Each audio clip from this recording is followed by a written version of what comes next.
Hi everyone, my name is Allison Morvick-Rice and I'm one of the clinical placement specialists here at CU College of Nursing. And today we're going to be talking about your final two clinical courses before you graduate with your Bachelor's in Science of Nursing. So the two courses are going to be NURS 4917, Immersion into Clinical Practice, and NURS 4777, Community and Population Health Nursing. So just so you know how this is going to be designed, we're going to take the semester and break it into two evenly spaced blocks. So for traditional students, that's going to be two 8-week blocks for 16 weeks total. For UCAN students, that's going to be about a 5.5 to 6 week block for about 12 weeks total. Block 1 and Block 2. So your whole cohort, we're gonna split you in half. There's no particular order that you need to take these two courses in. So to manage our numbers a little bit better, half of you are gonna take Community Health in Block 1, and then the other half is gonna take Immersion in Block 1. Then in Block 2, you're gonna switch. The order is gonna be determined by the clinical placement office, which is us, and we will register you for your courses. You don't need to do anything unless we tell you otherwise. All right, we're gonna go ahead and dive in here for the community health rotation. Just some little nuts and bolts here. The community health rotation, also known as public health, is 64 hours in the clinical setting. It's kind of a quasi-precepted group experience, and what I mean by that is that a precepted experience is where you are in a one-on-one relationship with a nurse who actually works on whatever unit you're there with. This is as opposed to what you've experienced pretty much thus far in the program, where there's a group of 6 of you and there's one clinical scholar or instructor who is there with you overseeing your rotation while you're there. So the community health rotation, really, it depends on what the agency wants to do and how they like to do these rotations. So as I mentioned a little bit further down here, the groups that you're currently in are going to get dissolved for this final semester. And we will be assigning you to groups based on what the agency's needs are. So there is a chance that you may be a single student assigned to one agency, or you may have a partner, or you may have a small group of 4, or a big group of 8, or there's even one time where I assigned a group of 32 students to a clinical agency, and it actually worked pretty darn well. So whatever the agency's needs are, that's kind of what we go with. And they're, the precepted versus the group experience, it's also kind of the spectrum. So there may be anything in between as well. You will have a clinical instructor or scholar oversight person. And this, depending on how the rotation is kind of designed at the agency, that oversight person is going to have a varying level of involvement from day to day. If it's a precepted experience, they're probably just going to oversee you by email and maybe do some clinical conferencing. Otherwise, they may be there at the agency with you as normal, as they normally would do for a group experience. So it'll depend. You will get your schedules directly from the clinical scholar or the instructor. You won't be getting it from us, and you won't be getting it through My Clinical Exchange, just so you know. These are going to be semi-random placements.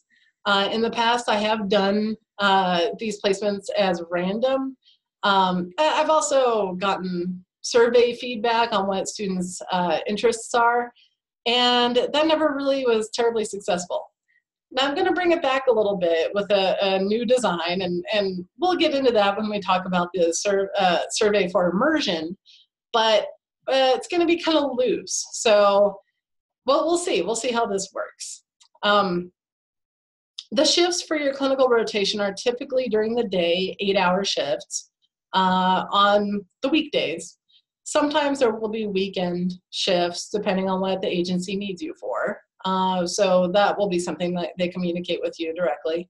But at least as far as your expectations can go, generally speaking, it's going to be during normal business hours. Group project presentation during final weeks. So here's kind of an idea of what a schedule might look like. These green blocks here are potential clinical days. So I typically tell an agency that students may start clinicals on the Monday of week 2 and go through the Friday before finals. So any of these days are fair game. Now notice that Fridays are fair game. The reason is that the course is online. We did that on purpose so that you could be as available as possible. Same thing with the immersion rotation. Now for community health week 1, you typically have a mandatory in-class orientation and an in-person class at some point, probably going to be during this first week. Double check your schedule. And there may or may not be a CEC or a simulation during this time frame as well. Then for the final week, there's going to be final project presentations. So similar with UCAN, just a shorter time frame. Otherwise, same number of hours. The clinical schedule may be something that's very regular like this, or maybe something a little irregular like this. Days may even get split out to 4 hours and 4 hours or less. I mean, like I said, it depends on what the agency's needs are. Now, for immersion, just a little note here on terminology. The immersion course, you'll hear it referred to out in the community like SIP, which stands for a Senior Integrated Practicum, or probably most commonly it's referred to as Senior Practicum, or capstone, or transformations. They all mean the same thing. When they say that, they're referring to this style of rotation, okay? It is 180 hours in the clinical setting, which is your biggest amount thus far, so that's exciting. It's a one-on-one clinical experience with a dedicated nurse preceptor, so you will have a preceptor who is a nurse who works on that unit. You will also have a clinical instructor or scholar oversight person, and typically for the immersion rotation, they oversee you and communicate with you over email. They do usually also do site visits at various points throughout your rotation. Students can submit a survey to the clinical placements office indicating what your preferences are, and we'll get into that in a little bit here. And then placements are assigned based on unit and preceptor availability. Now, this is kind of a key piece here. The community only has so many beds and so many preceptors available. And the thing to really know about this rotation is that this pool of preceptors varies from block to block. And there's a lot of different reasons for that. Usually has to do with people being willing to precept at some points as opposed to others. Also, new grads, when new grads are hired onto the units, they are typically precepted for about 1 to 2 years. After that, they use those preceptors.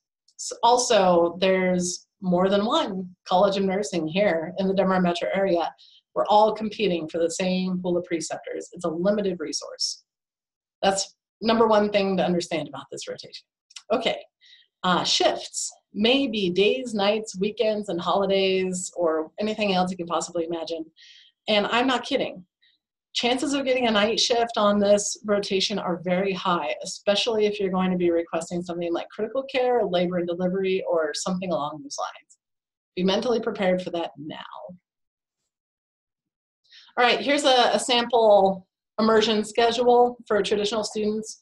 Very similar to the community health, except we don't waste a whole lot of time. You have a lot of hours you gotta cram in before the block is over. So mandatory in-class orientation, typically the Monday of week 1, maybe the Tuesday, sometimes it depends. Usually there's a simulation or CEC session. We try to schedule these things back to back so that we can maximize the amount of time that you're available. Notice Fridays, again, are fair game. Weekends are fair games. Nights, holidays. UCAN students are probably not going to have clinical on Thanksgiving Day, but there's a chance. Be prepared. It's just for this year. Never again, probably. Hope. Well, maybe. I don't know what your employment situation will be like after you graduate, but just so you know, that is a possibility. So when I send out requests to the clinical agencies, I am telling them that you are available at any point from this day through this day. Any of these green blocks are fair game. Clear your schedule now. If you are working, you need to give your employers a heads up that this is coming down the pike and ask for a lot of flexibility. Now, if you're working for a clinical agency and they know you're a nursing school, this shouldn't come as a big surprise to them. They should know that this is what's going to happen eventually. They're probably still going to complain about it, just so you know, and also pressure you to get your schedule worked out right away. And as you can see, your schedule might be kind of wacky. But really, this is the time to give them a heads up and clear your schedule for whatever happens. This is another online course, and we did this on purpose so that you can be available whenever your preceptor is available. Also, another thing to know is that you'll get your schedule from your preceptor directly.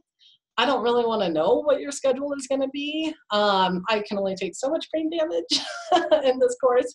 So they will let you know. And these, like I said, these are nurses who work on the units. Therefore, they may be waiting on their schedule for quite a while. They might not know what their schedule is going to be during this time frame. And if they don't know what their own schedule is going to be, they can't give you your schedule either. So this one requires a lot of patience. It's not going to be comfortable. So just so you know now. Let's see here. Yep. All right. Similar for UCAN, shorter time frame. This rotation, 180 hours, works out to 15 12-hour shifts. And for you students who are UCANs, you can see that means you're going to be very busy. So be mentally prepared for that. Okay. So agencies for immersion. This is a lovely little list of agencies where I have placed students at on a regular basis for many years. I've been doing this, just so you know, for about 10 years. And this is the common pool of agencies that I often use. As you can see, there's a lot of agencies on here that have not been available until now. So that's kind of exciting. And they're all over the Denver metro area. Now, one thing I do want to point out here, Medical Center of the Rockies up in Loveland, Memorial Hospital North and Central is down in Colorado Springs. And then we have Poudre Valley Hospital in Fort Collins.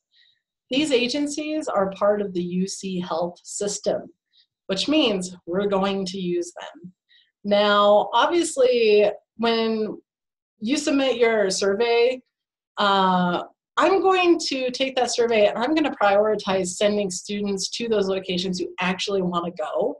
Obviously, I don't really want to send students who don't want to go, but there may come a choice, especially in the spring when there's a lot of students, that I may not have a whole lot of choice. And if it's the difference between sending you up to Fort Collins for your clinical immersion or you not getting a placement and not graduating on time, I'm going to send you to Fort Collins.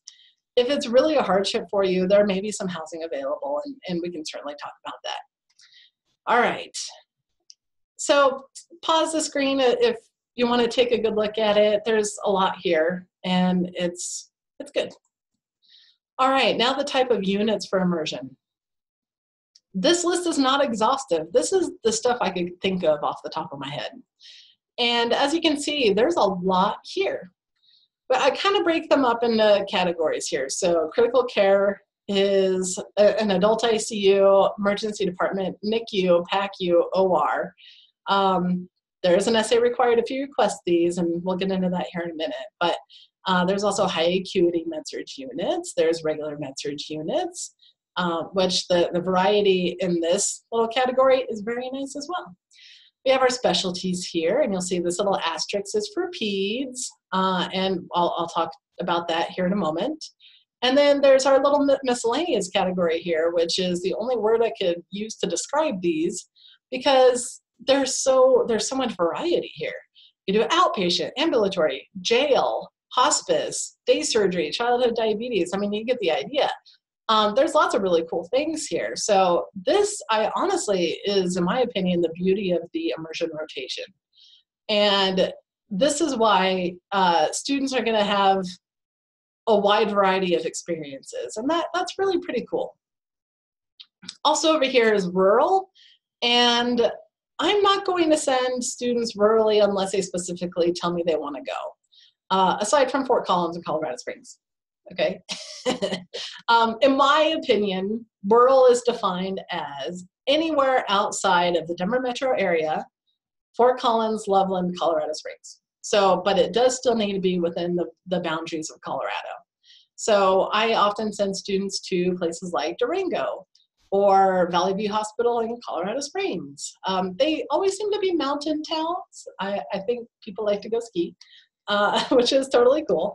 And we'll talk, there's a video at the end of this presentation that I will specifically talk more about rural placements for those of you who are interested.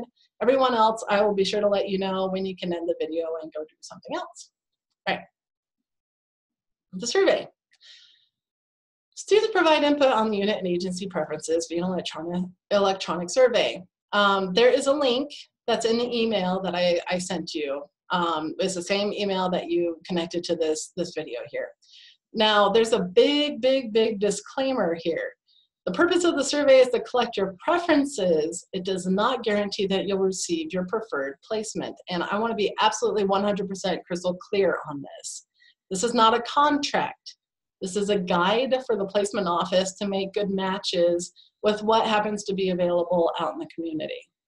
And so there's a lot of limitations. I really want to make good matches if it's possible, which is why I'm collecting this information from you in the first place. But if there aren't good matches, we're still going to place you. Our number one priority is to give you a good learning experience and a placement so that you can graduate on time, which this ought to be your priority as well. Our second priority is finding a good match with your preferences, okay? So just to be absolutely clear about that. So click on the link, or actually go to the email. I don't think you can click on this video. And click on the link and it'll take you to this. And the password is, and you can see, cons, college nursing 1234.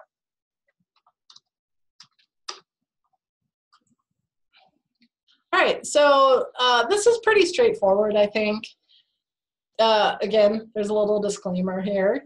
So otherwise, just get to it. First, last name, email address, please UC Denver email address, phone number.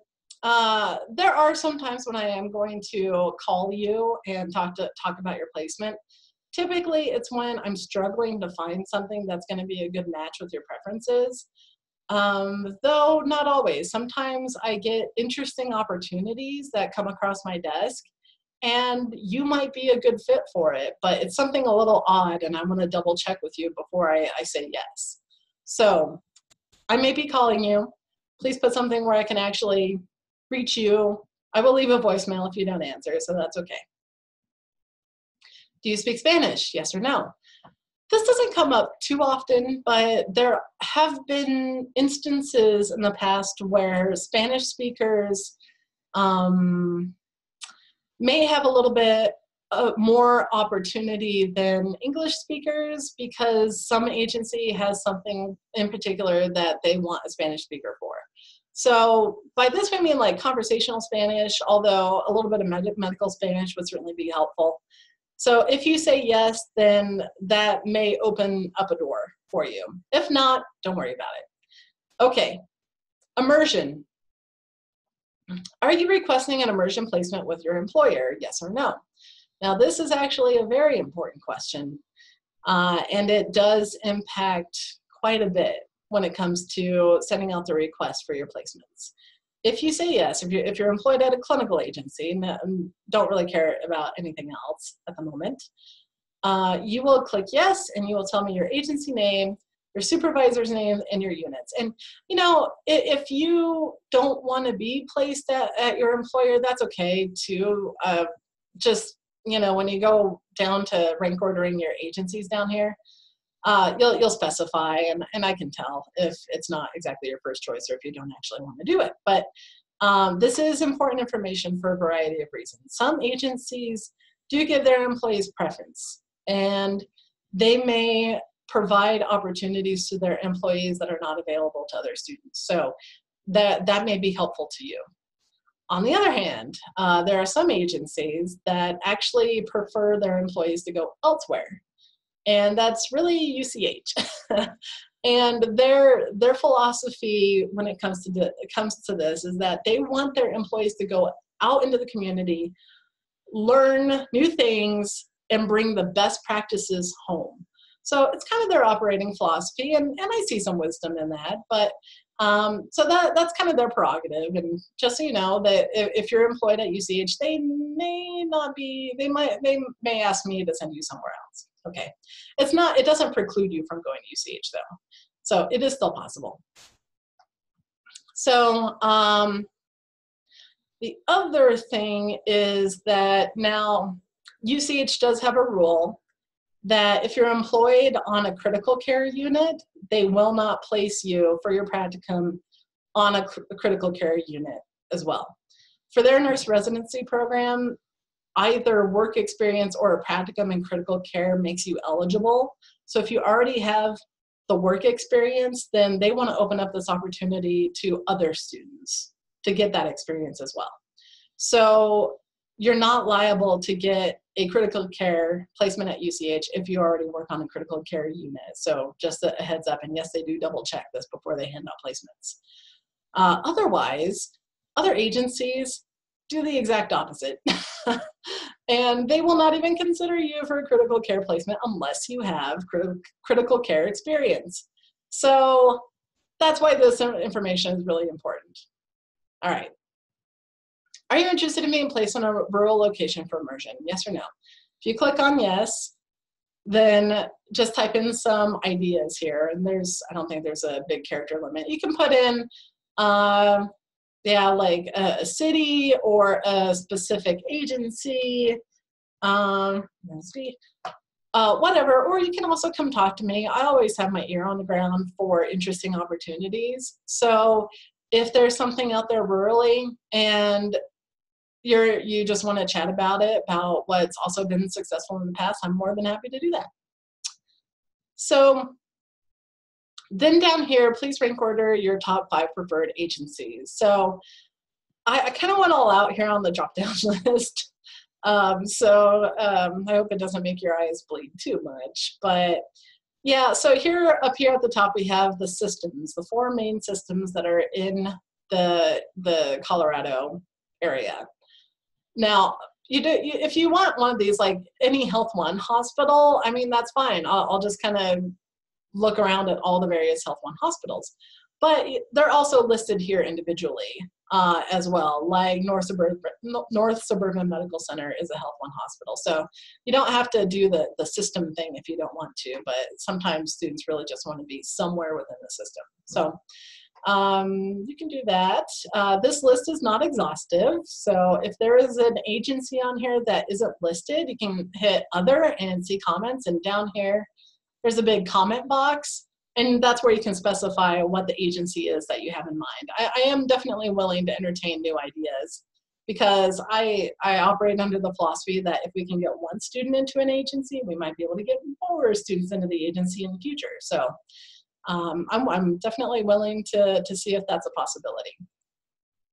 So I'm student Allison Morvig-Rice, and so I'm going to fill out my preference here. So I'm going to say Memorial is my top agency preference. Then I'm also going to say Craig. Let's say Good Samaritan.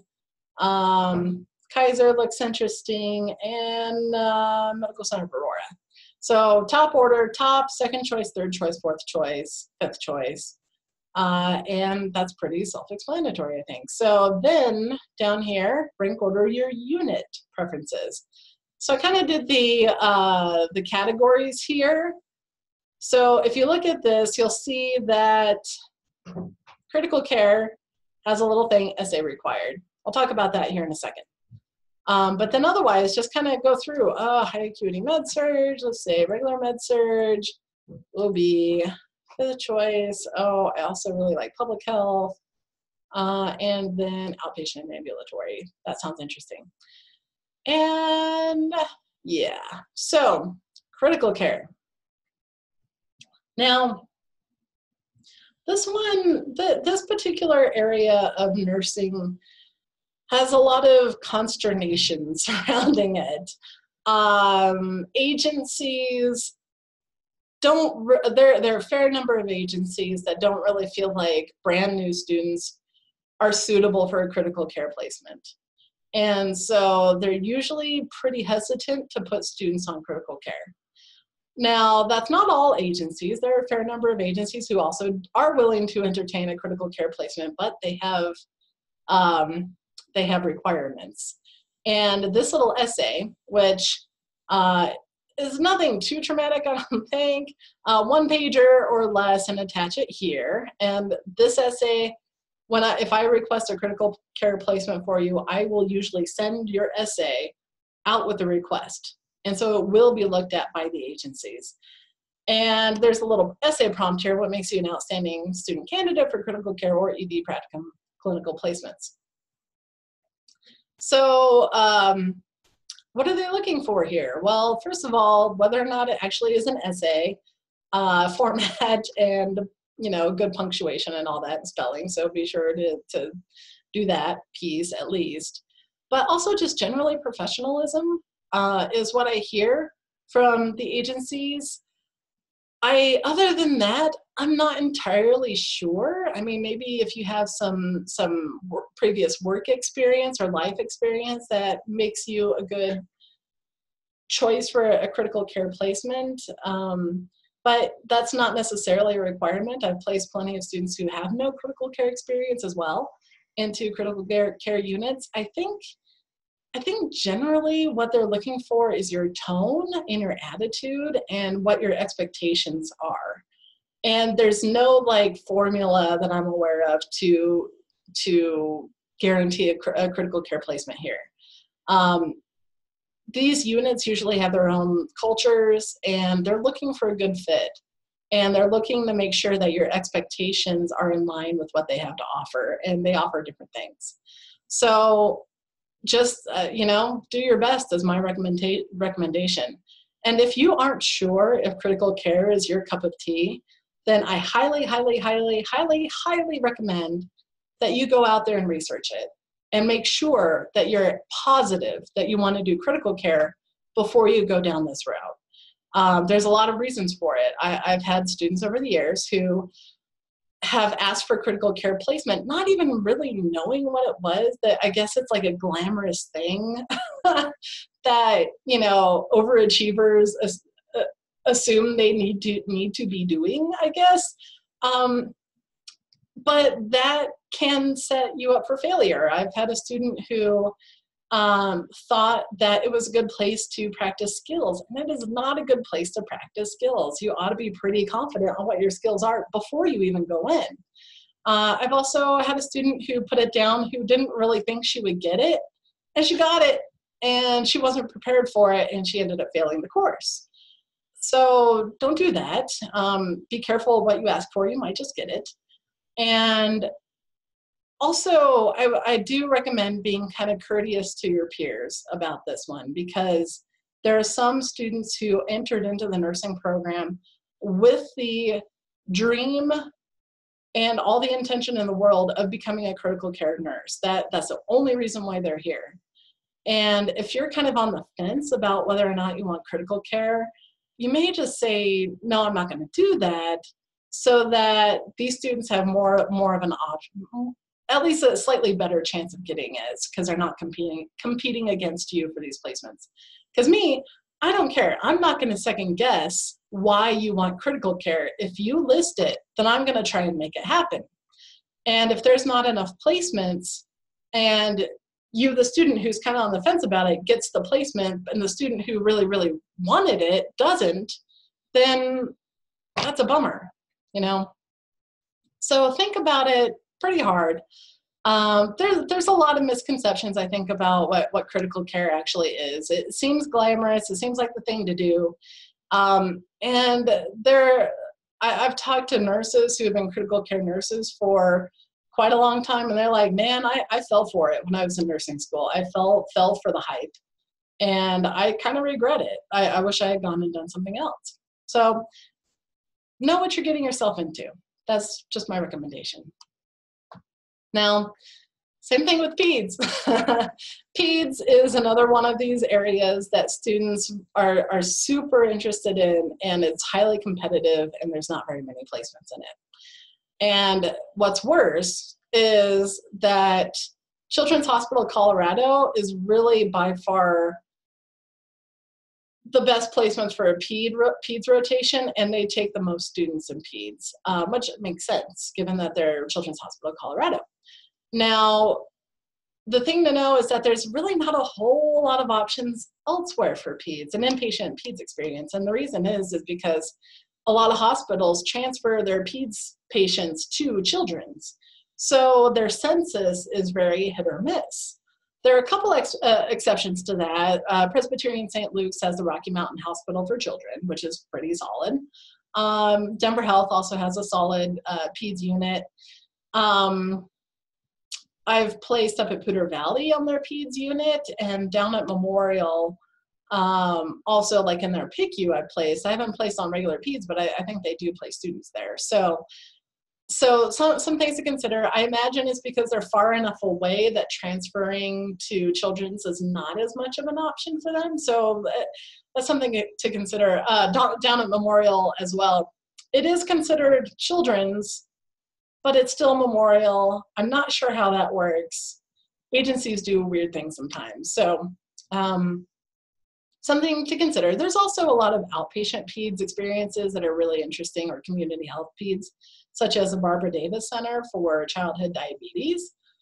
Sheridan has a peds clinic. I mean, there are some other options out there. And so if you're willing to be flexible, then there may be some other things out there. I'm also exploring peds EDs at various agencies because those censuses seem to be not so bad. So take that for what it's worth. If you're interested in peds, I highly recommend doing the children's thing just to really, increase your chances. But know that we're competing, that's a hot placement with everyone else in the Denver metro area as well. So they have some things that they need you to do. I list that here. I'll also show you a slide with a little bit more information on that here in a moment. And in order to be considered, you must do these things for children specifically.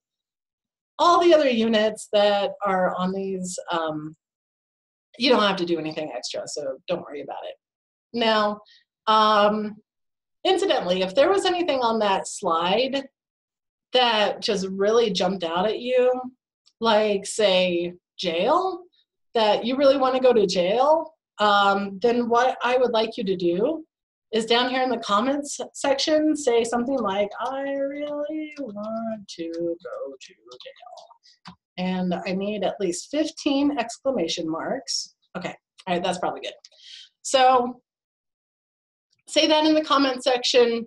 I like that. That's a good way to kind of tell me a little bit more about your interests, and I will do my best to send you to jail. Okay. So here's this question here. What's more important to you, unit or agency? Now, keep in mind that there are a whole bunch of students in your cohort who are also probably looking for specific units or placements. And the one nice thing is that your interests are usually pretty diverse, so that's a good thing.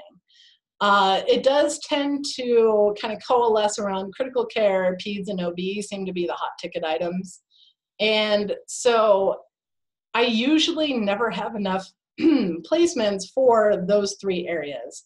That means that trade-offs need to happen. Now, ideally, I would like to get you the perfect placement for what you want. I would like, and I usually try, to get critical care unit at Memorial Hospital. I, will take everybody's requests, kind of plot them out, see what the best way is to maximize happiness among everybody equitably, and also kind of screen them for what's realistic as well. And then I send out the request, and everybody has the same shot at what they were hoping for, unless it's just simply not available, okay? But sometimes choices have to be made, trade-offs have to happen. And actually, not just sometimes, this is pretty common. So how I go about this is that if I ask this question, what is more important to you, unit or agency? If you say unit, then I kind of take that as that you are just really more interested in getting an experience on that unit, your top choice unit, or maybe your second choice, or maybe your third, anywhere in the Denver metro area. Not rurally, I won't send you rurally, but that your agency choice matters less to you. So what I'll do is with my student, Allison Morvick-Rice, if I see here unit, and I look at this, what I put here, critical care, Allison wants a critical care unit. Okay, Memorial Hospital Central, is it possible even to place critical care at that unit, at that hospital? And actually the answer is yes, potentially. So I will go out and I will request a critical care unit at Memorial for you. If it comes back and it says, no, unfortunately, we don't have any critical care units available, then this is where decisions have to be made. And so I will say, oh, okay, well, thank you. I'm going to try elsewhere. I'll try Craig. If they come back and say no, then I'll try Good Samaritan. If they come back and say no, I'll try Kaiser, and so on and so forth. And I'll just kind of go down the list, and I may go off this list and look even elsewhere in order to get you the critical care placement, okay? So that's kind of how I handle that situation. Alternately, if you say agency, then I'll do the opposite thing. I will request the critical care unit at Memorial Hospital. They come back and say, sorry, we don't have critical care. Then I'll be like, oh, okay, that's all right. Actually, do you have high acuity med surge? And then they go out and like, actually, I usually just send all this information in one go and tell them what your first choice, second choice, third choice, blah, blah, blah is. And they usually take this very seriously because they want to match students up too well. So they will look and they will go down the list of what your preferences are and try to do the best match possible. So I kind of interpret that as if they don't even have any of these, then I'll tell Memorial that, you know, anywhere in your agency will probably be okay. Now, literally, if that's how you feel, saying so in the comments helps me. If you really just want to be at that agency, maybe because you're trying to get a job there or something, then let me know, and I'll tell them just anywhere at that agency is good. They just really want to be there. Agencies actually really like to hear that. So that's how I handle that. Ideally, for every student, I'm trying to get at least your top 3 unit or your top 3 agency, hopefully along the lines of what you put here. That's really my goal. Some blocks are easier to do that than others for all the students. Spring tends to be pretty tough. So this flexibility here is really, really a good thing. Okay. Now, community health, here's the little thing I told you about getting your interests for your community health placement. Now, I've gone back and forth on this a few times. The reason why I've stayed away from collecting your interests is because this course, the potential range of placements for community health is just really big. And as I mentioned, I've been doing this for a long time, and there are things on this list that I never saw coming. For instance, sex education for high school students. That's something that we started doing last year, and it's turned out to be a really great experience, and students were out there teaching high schoolers. And I never saw that one coming. So I also know it's not everybody's cup of tea either. So I don't want to place a student in a rotation where they're going to be teaching sex ed to students if it really is going to make them uncomfortable. Same thing with hospice. I know that can be pretty rough. So I don't want to put students there that are going to have a really hard time with that. So that's kind of why I'm like, okay, we'll do a survey. This one, you can just go to town and click, whatever you want. And I'm hoping that by the time you see this video, that this is still representative of what we have available. Now, just so you know, if you're really interested in peds and you don't get a peds placement for immersion, we usually have a lot of school health. So you will probably have an opportunity to be exposed to the peds population again, just for the community health rotation. So that's just kind of something to keep in mind. It's not the be all end all to get a peds placement for immersion. So also down here, something unique.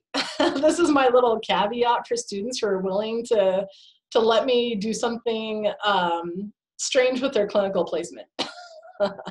I mean, typically if it's really bizarre, I'm going to call you and make sure that it's okay with you before I place you there. For instance, there may be an opportunity for some students to go to the Pine Ridge Reservation in North or South Dakota. I don't remember, I think it's South Dakota, and follow a group of midwives. And that's a really, really unique and cool experience. And I want to make that happen for students who might be interested in that. So, and that's something that, you know, like a few weeks ago, I didn't even have any idea might be a possibility. So this is my little like wild card option here. Yeah, so that one may be out of state. Obviously, I'm not going to send you to that one unless we talk to you about it first. But that's interesting. So I put that there. Okay. Are you interested in being placed in a rural location for community health? Typically, these are like county health departments, but not always. Sometimes home health is big in rural locations. So if yes, you say yes, and you tell me where you want to go. If no, I'm not going to send you rurally. Okay, submit form, bam, you're done. All right, back to the slides here. Okay. What is it? Oh yeah, some agencies may require additional information such as a resume or an essay. Instructions are in the survey. So some agencies, actually Presbyterian St. Luke's has been wanting a resume or an essay, I don't remember, for any placement there that's not med-surg. So I will contact you if something like that is going to be a barrier for you to get into the placement that you'd like to have. And I'll work with you on a case-by-case basis. Okay. So here's that slide I mentioned about the requirements for children's. If you're interested in peds and children's, pause this slide here, take a good look at it. Everyone else, we're going to move on here. But one thing, send your stuff to Kristen Belderson directly. Don't send it to me. I'm going to delete it. Okay. And yes, it's required for a children's placement. Okay. Advice on filling out the survey. Now, everyone loves getting advice, right? Keep in mind that what the community has to offer may not be the same thing as what you want. And this is really a tough pill for a lot of students to swallow. And I mean, you guys are nursing students, which means a lot of you are overachievers, if not every single one of you. And it's hard to kind of deal with the idea that you can do everything right and still not get the placement you want. And that happens all the time with this clinical rotation for immersion. So I really hope you guys don't take it personally, because it's not personal at all. The deciding factor 99 times out of 100 is simply preceptor availability. It has nothing to do with you personally, okay? And these particular areas, critical care, peds, and OB, are always in short supply. I have never once had enough placements for everybody who requested these, okay? And like I said, 10 years, been doing this for 10 years, okay? That's tough. And what's even worse about it is that sometimes I'll come kind of close to fulfilling everybody's preferences, at least in one area or another. And like, say for instance, I have 9 critical care placements and 10 students who requested critical care. Now, like I said before, I'm not judging why you're asking for critical care. I just know you're in this pool of students who want critical care. I'm basically pulling names out of a hat. And I will pull 9 students out of the hat to fill in those 9 placements. And that 10th student is going to feel bad. And I don't blame you for feeling bad. And at the end of the day, it's kind of just drawing the short straw. And it really stinks, especially if you see a bunch of students in your cohort that did get what they wanted. Unfortunately, I don't know any way around this. And I really am very much about student equity. Where I can randomize, I randomize. And usually for especially critical care with the essay, I will send out the student request with the essay. Again, I'm not judging. I'm not screening these things on my end. It's up to the agency to decide if that's what they want. Vast majority of the time, they're satisfied with what they see in the essays. And usually the limiting factor is capacity. So, yeah, so it's really tough to kind of know that you can do everything right and still not get what you want. It's a lesson in life, I hate to say.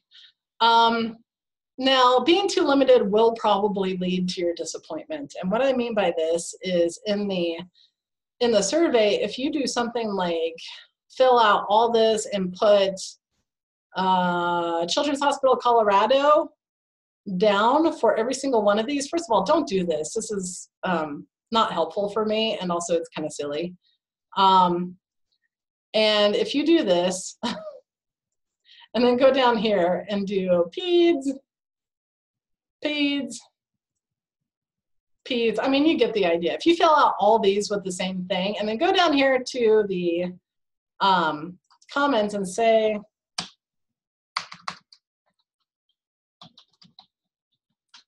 oh, let's see, O-L-O-G-Y, O-L-O-G-Y, I can't spell today, or bust, and probably about 30 exclamation marks is probably appropriate for something like that. Okay, yeah, all right.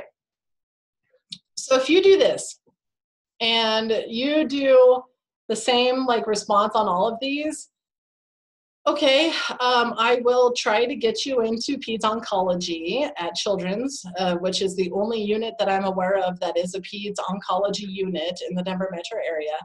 There may be something else somewhere else. I could probably hunt around a little bit, but if you don't get that, if there is simply no preceptors available on that unit, now what? Now what do I do? I guess I'll send you to jail. So yeah, I mean, don't do this unless you want to give me liberty of giving you a completely random placement. This is your chance to guide me into the direction of giving you a placement that's a lot somewhere along the lines of what you would like to do.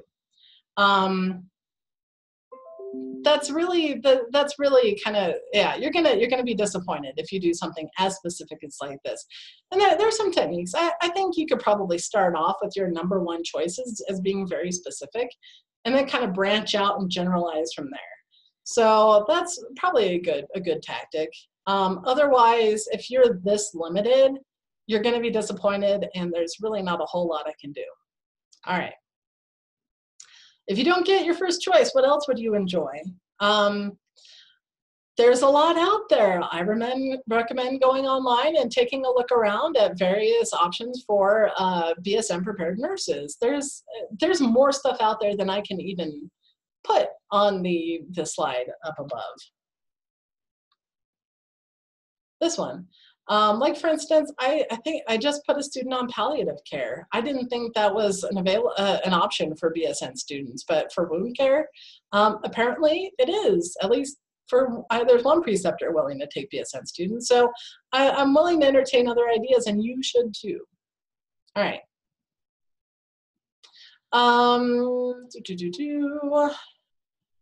Providing more information on the survey is better than providing too little. On that comment section here, I took off the character limit, which may or may not have been a good idea.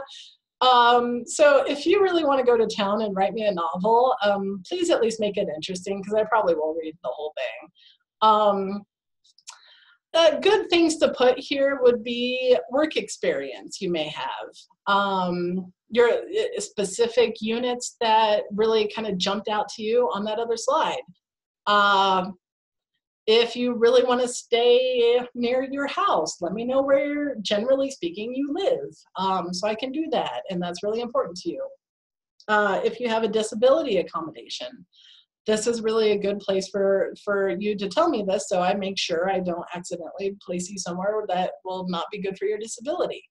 Anything else that might affect your rotation positively or negatively, please write it down in this little comment section. Okay. All right. Yeah, that's what I just said. Okay. Miscellaneous info. Now, I already said this one, if you're employed on critical care at UCH, they won't place you on critical care. Now this second one stinks. I don't like this one at all. Denver Health will not place students for immersion unless you're an employee or a volunteer.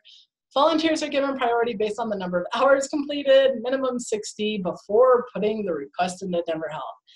I don't like this. I've been really trying to get them to loosen up on this, and I think just recently they're starting to crack a tiny bit.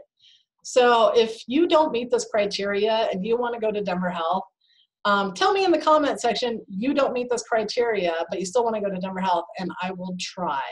I guarantee nothing. Don't get your hopes up. I don't like this any more than you do, but that's their criteria. Okay, certain placements may require a copy of your resume and an interview, so be prepared. You should do this anyway because you're about to graduate. Good practice. Now, some students want to know how the sausage is made. So here we go. I'm going to tell you because you want to know. This is the process. Students send in your preferences by the deadline. The deadline's in the email I sent you. Placement office, which is us, organizes all the requests as equitably as possible and sends out targeted requests to the agencies. The agencies determine their workload needs. In other words, how many new grads are going to be on whatever unit, and then they forward the request to the unit. So it is not uncommon for me to send out a request to an agency for, like, say, the pulmonary unit at, I don't know, whatever age, UCH or something.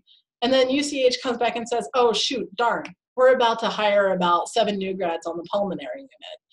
We don't have any preceptors available for that unit. What do you want to do? So that's when I go back to your survey and make decisions based off that, okay? But typically, if there's still like possibilities there, then they will forward the request to the units. There's usually even an educator, and this person forwards the request. They kind of know what the deal is, and they may bounce things back at that point. But typically, they forward the request to the potential preceptors. The preceptors, the individual preceptor, then decides if they can take a student. And there's a lot of various factors that can determine whether or not that's a possibility, okay? Then the preceptor says, yeah, actually, I'd love to have a student. Last few I've had have been wonderful. I really want to teach again, right? Okay, so they reply yes. Tell the unit educator says yes and gives the details of the preceptor. The agency coordinator replies yes and gives the details of the preceptor. They tell me this, and then I place you in my clinical exchange and you receive your placement. Or, big or, this happens. Preceptor replies no, for whatever reason, I'm going on maternity leave, I have 15 other students, you know, whatever reason. They tell the unit educator says no. Tells the agency coordinator, they reply no. And I get that information. At that point, I'm making choices and trade-offs again, right? So I go back to your survey, decide the next course of action. Usually involves sending out a new request to another agency, and then they do the whole process again. I am not joking when I say that for a single student and a single placement, this process can happen several different times. And meanwhile, over here, the student waits patiently. So yeah, there's a lot of moving parts here. A lot of people have to communicate with a lot of other people, and sometimes this works better than others. Honestly, there's some variations to this little process here. And it can get messy. That's why we do things in a very organized way at the school side, and we definitely communicate. All placements have to go through us so that we can send the requests through the agency coordinator. Otherwise, this whole process would be even worse and an even bigger nightmare. So there's rules about that. I'll go over that in a moment here, but this is how the sausage is made, and just like sausage is kind of ugly. All right, receiving your placement. I know that every single student, while they're waiting to hear back about what their placement is going to be, they look exactly like this guy. I thought that was a great picture. Okay, so the placement office will assign your placement in My Clinical Exchange after that whole process shakes itself out. And then we will send you an email with additional information. And the amount of detail that I will send you in this information will vary depending on the amount of information I get from the agencies. It is not unusual for me to get a placement that says something along the lines of, hey, Allison, yes, we'll take your student. No, we don't know where. We'll figure it out. In the meantime, stick them in My Clinical Exchange. We need to get their paperwork. And I go, great. Stick you in My Clinical Exchange, and then you fill out the paperwork, and we get trickles of information over time. This lack of information is really tough for students to deal with because it's been fairly organized up until this point, and now it seems very unorganized. And there's really not a whole lot I can do about this other than follow up with the agencies 20 or 30 times. Let me do it. You don't do it, okay? So yeah, now agencies, if they do reach out to you directly, which they do usually, or your preceptor reaches out to you directly, or your oversight person, or somehow some other person somehow involved in your placement, it's okay for you to go ahead and communicate with them at that point. But please, until you get your placement, don't reach out to anybody, okay? It just creates a little bit of chaos when students do that. Okay, you will be assigned a clinical instructor and a preceptor. Keep in mind that information trickles in at different rates. Once you have your preceptor's contact info, you're free to reach out to them and get your schedule. As I mentioned, you get your schedule from them directly. Once you have your schedule, be sure to email it to course faculty because they will be doing site visits. Okay. Pay special attention to paperwork and deadlines and orientation information. Deadlines, for some reason with immersion, there's no like set deadlines usually. My suggestion to you is as soon as you get your placement, get that stuff in My Clinical Exchange like almost as soon as you can. Don't wait around. You're liable to forget. The longer you wait, the more likely it is that the agency may drop you, okay? So just do it, just do it. Be prepared, get your cam scanner on your cell phone and get it done. Okay. Check your compliance, flu, especially in the fall, in My Clinical Exchange. If anything's expiring during the semester, then it must be updated at least 1 month prior to the start of the course. Yes, that includes you can students. Okay, Michelle is your compliance person if you have questions. If you don't hear from your agency or someone involved in your placement at least 1 week before the course starts, let me know. Now, up until this point, remember, there are a lot of moving parts going on here, and you just kind of have to let the process do its thing. And yeah, some students will have their placement, their preceptor, their schedule, their orientation day, all lined up a week after the deadline. Other students may have some kind of vague information, somehow thinking maybe they're going to this place, but we're not sure. Also, kind of maybe this person, oh wait, oops, not that person, this person is actually gonna be your preceptor, and also you don't have any idea what your schedule is and the course has already started. That happens too. I'm sorry, but it does. And it sucks to deal with that kind of ambiguity. That's kind of the nature of this course, unfortunately. Every placement is different. There's also a chance that some of you may not even have any placement at all when the course starts, in which case you are my #1 priority. And don't worry, we will get you placed.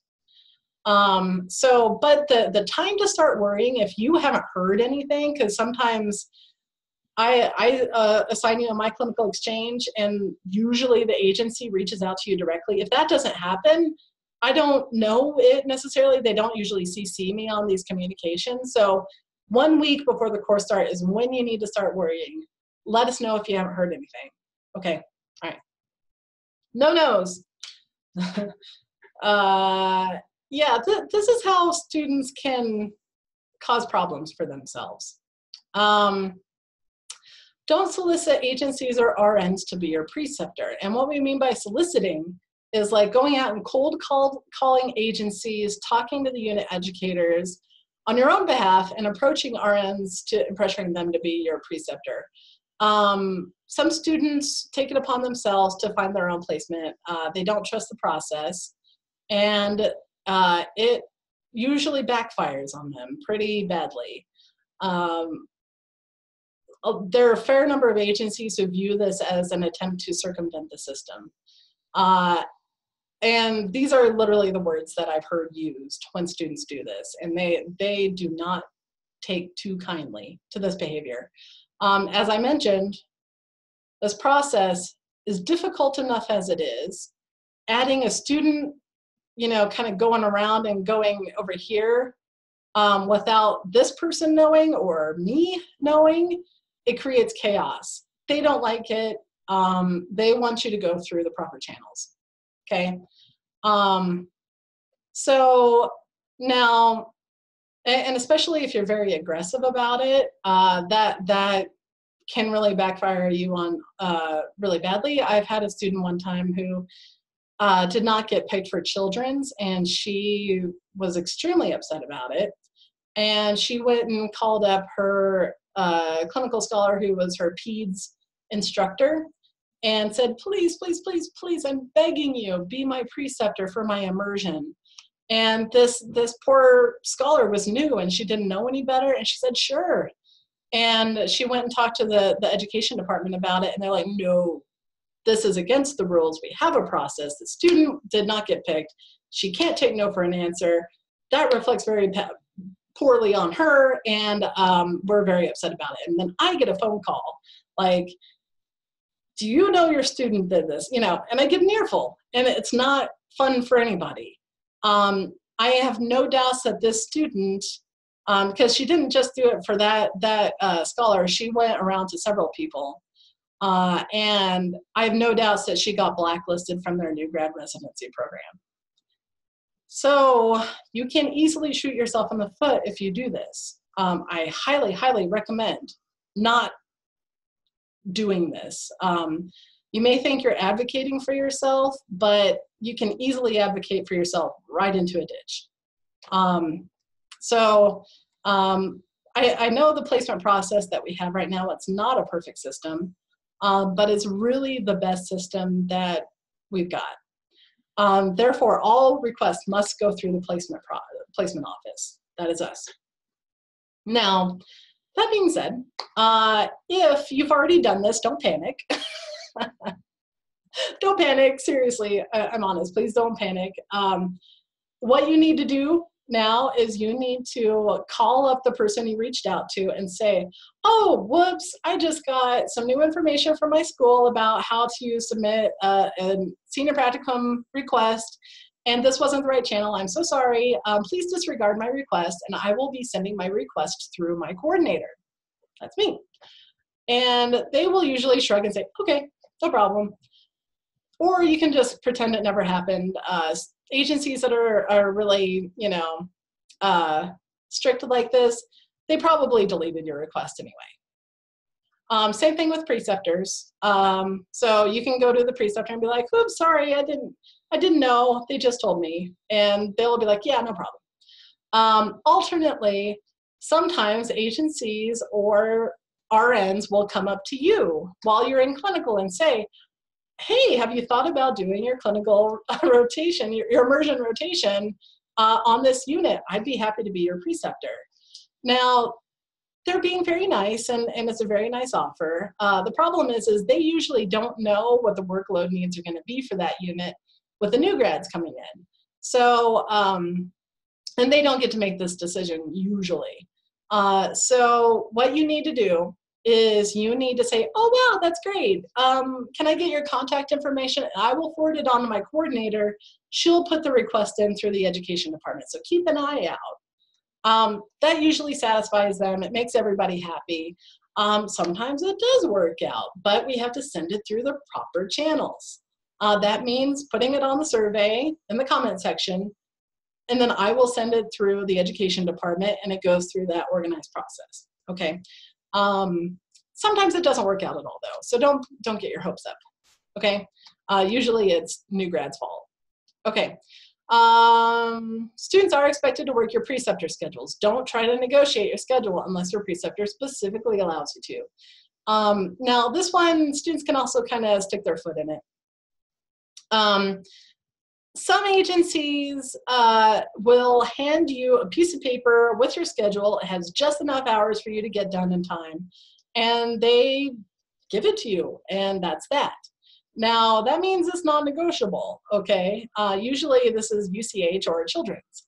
And if you come back to them and say, oh gosh, you know, my best friend's dog is getting married on this Saturday, and I'm the maid of honor, and you know, I really would like to go, and you know, is there any way we can maybe reschedule?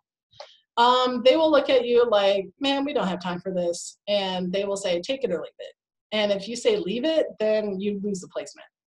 Okay, so these are usually the agencies that are just packed full of students. So don't go down that route. It doesn't look very good on you. Okay.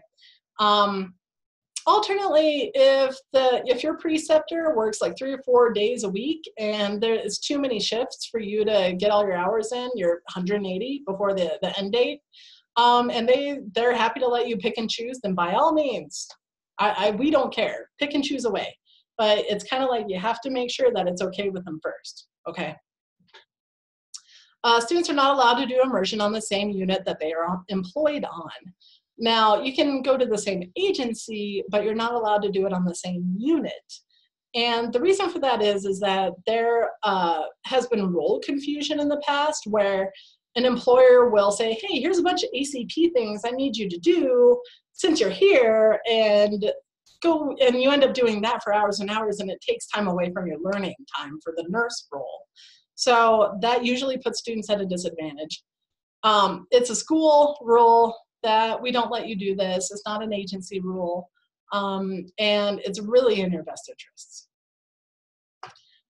Students are not allowed to do more than 3 12-hour shifts in a row and no more than 4 12-hour shifts in 1 week.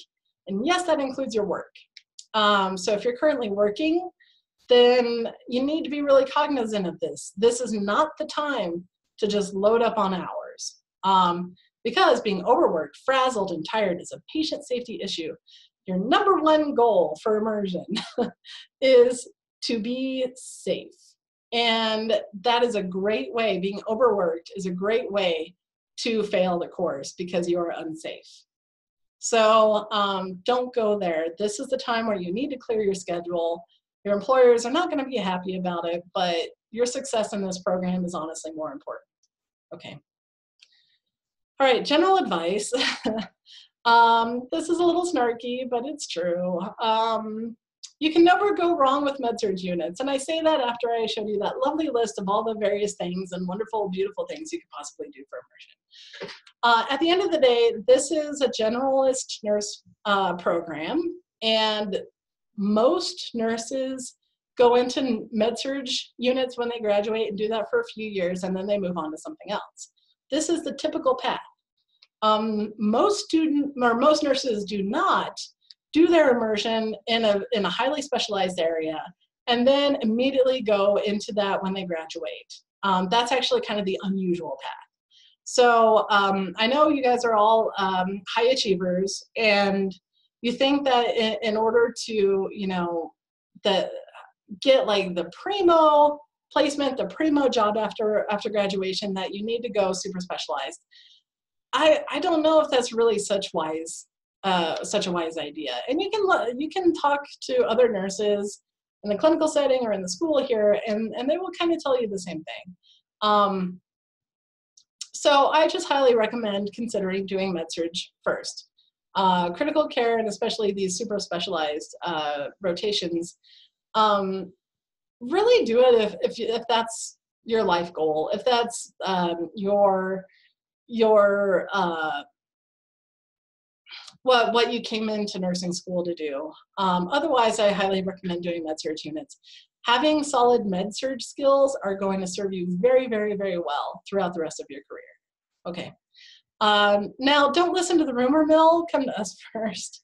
I know there's a Facebook page usually, or some social media group out there that you're probably a part of with your cohort. And the rumor mill goes crazy during this time frame. And not just for your cohort, but all the schools in the area. And the problem with this is that people make up things possibly with probably with good intentions. I don't think there's a whole lot of malice here, but they're things that are kind of odd or crazy, or stuff that has surprised me, honestly. And so I highly recommend that you come to us if you hear something that's really concerning to you. Chances are it's not true. And I would like the opportunity to put that to rest and to put your mind at ease if it's not true. A lot of times it's stuff that may be true in other schools or other programs, but not necessarily true here. Similarly, don't pay attention to anything your peers say in your cohort. And again, I don't think there's any malice here, but your experience will be different in the immersion course. That's kind of the nature of the beast here. So if your buddy has everything lined up like months in advance and you're getting kind of crazy information or vague information, you don't need to panic. What's happening is that I'm waiting on that awful process to kind of work itself out. And it's not necessarily a bad thing to wait. Students often have gotten really great placements because it happened at the last minute. And so it's not necessarily a bad thing when time goes on. So don't need to panic. If half the cohort, 75% of the cohort has gotten their placements and you haven't heard anything, it's not because we've forgotten you. It's not because there's a problem. It's because the process is going slow. So also, the immersion course is not a job placement service. It is a learning experience. You're paying tuition for a learning experience, not a job placement with this rotation. And a lot of students do go into this pinning a lot of their hopes and dreams on it. And it's easy to do that. I can totally understand that. I mean, with the Facebook page, students will announce sometimes what their placement is. And the temptation is to get competitive about it and attach your self-worth to what you get for your placement. And that's not a good idea to do that. I have a box of tissues in my office here because of that. And like I said before, it's generally not you, the student, who is getting judged. It is just the community has a certain capacity, they have a certain availability, and sometimes it just doesn't match with what your desires are at that moment in time. Has nothing to do with you. It's luck a lot of times, just straight up luck. And the temptation too is to be resentful if you don't get what you want because you've attached your self-worth to this. And you know, at the end of the day, this is 6 weeks or 8 weeks out of the rest of your career. It is not going to make or break you. It's not going to make your dreams come true, and it's not going to crush your dreams for the rest of your life. So if you find yourself going down that kind of thought process, then I think you need to kind of check your expectations a little bit and talk to other people who are not in the course with you about it. And they're liable to say that, yeah, I did this thing for my practicum and I now do something completely different. And it's great, you know? So just manage your expectations about what this course is. Now, if you are going to go ahead and do some networking while you're at your practicum, I mean, by all means do. I probably would if I were in your shoes. But just to be absolutely clear, that is not the intent of this course. You need to be thinking about what you need to learn from here on out to round out your skills and be as hireable as possible, and also a really good nurse. And you don't need to be thinking about who do I need to talk to get a job. So, and of course, yeah, stay professional at all times. Sometimes when students get resentful about their placement, they take that into the clinical agency and it shows. And the clinical agency will be like, well, gee, why did we spend all this time and effort trying to get the student a placement when they're ungrateful about it and they're hating every moment of it? That's usually when I get the call saying, hey, Allison, the student's really unhappy. Can you send them somewhere else? And usually the answer is, I've got nowhere else to send them. So you can shoot yourself in the foot there. I don't recommend it. Really keep an open mind. I've had many students over the years who tell me that they weren't really happy with the placement that they got. And then they went in and kind of kept an open mind, and it ended up being a really great experience, and just in its own right. And that's worth it in my book. So keep that in mind. The immersion rotation is not the end of your education. It's literally just the beginning. Okay. All right. So policy information is included in the email that I sent you. There will be a Q&A session, usually pretty quickly after you watch this video. Bring your questions, and I'm more than happy to continue to talk your ear off about this.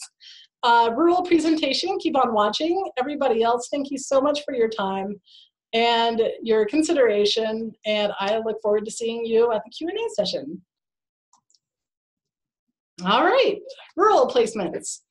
Rural is defined, as I said, anywhere outside the highly populated Fort Collins, Boulder, Loveland, Denver, Colorado Springs area. Still needs to be within Colorado. I'm not really down with doing out-of-state placements right now because the amount of contract work that has to be done prior to that usually takes a year or more to settle. We don't have time for that. So with rare exceptions will I be entertaining out-of-state placements. Students can be placed rurally for either immersion or community health, or both or neither. Well, yeah, neither obviously. So that's something to keep in mind as well. Typically, students like to go to the mountain towns, which are typically good experiences for the ED, especially during ski season. So if you are really wanting an ED placement and you're a little afraid there's not going to be enough in the Denver metro area, you might want to consider going rurally. These are good placements. Med-surg floors are also really good. Some of the really small hospitals don't have a high enough census to justify like having a really specialized units. So these placements can be more along the lines of a float pool, where you might have a student with this condition, or a patient with this condition, and a patient with that condition, and patient, and on, as they're like all very different. So that's got kind of an interesting experience as well. Now, we aren't placing students at these agencies on a super regular basis, so sometimes there is a little bit more legwork that needs to happen to make it happen for you. So it can take a little longer to confirm these placements. So you need to have a little bit more patience. Here's a list of agencies that I often send students to, not an exhaustive list. So if you have other places you have in mind, feel free to let me know about it, and we'll take a look at it. Some students, I just kind of want to point out one, Garfield County Health Department in Glenwood Springs for community health. Students often pair that up with the Valley View Hospital placement, also in Glenwood Springs, literally down the street. So you can do that, do community health in one block and then immersion in the next block and stay there for the whole semester. And I'm more than happy to do that. Kind of same thing with Heart of the Rockies in Salida. Their hospice, it would be a good placement for community health nursing as well. So take a look at these. There's a lot of good stuff out there. Use your Google and look at the agencies. Housing. Housing help is available for students through AHEC, and AHEC is Area Health Education Center, I believe. Housing is free for students if you go through them. They will typically place you with a host family or, in their more popular areas, an apartment. So if you go through them, it is free for you. If you find your own housing, there is some limited reimbursement that you can apply for. I want to say it's about like $10, maybe $15 a day, which is definitely helpful. You're not required to use AHEC if you don't want to. If you have a house out there or family out there, you're more than welcome to stay with them. If you do want to use AHEC, you need to email me that you will need housing once your placement is confirmed. On their website, you'll see that they ask for 6 weeks advance notice, which is not realistic for nursing. And they know this. I've talked to them about it. So we will try our best to give them as much notice as possible. Also, if you make a request, please don't cancel. They don't have a whole lot of resources. So if they put all this work into finding you a host family in an area and you cancel at the last minute, then it wastes a lot of their time that they could have been using elsewhere. It hurts them.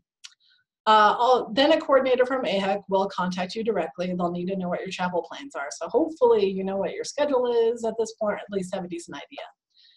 You must be in Denver for orientation, sim lab, and CEC. Typically, we put these at the beginning of the semester or the very end. So it should be all right for you to just attend these and then go. Food and gas is not included. You will have to put that yourself. No pets. You must have internet access, even if your host family doesn't. So consider that your classes are online. You have to have internet access. And then if you have any changes to your schedule, make sure your oversight person knows. They might show up for a site visit. Literally, that's happened before. And I've had one student who didn't update them, and a coordinator, course faculty drove all the way down to Durango, and the student wasn't there, and it didn't make anybody happy. So don't do that. Make sure you update them. And that is it. Thank you again, and I look forward to seeing you all at the Q&A session on Friday. Usually is when we have it, and I look forward to another great semester. All right, bye-bye.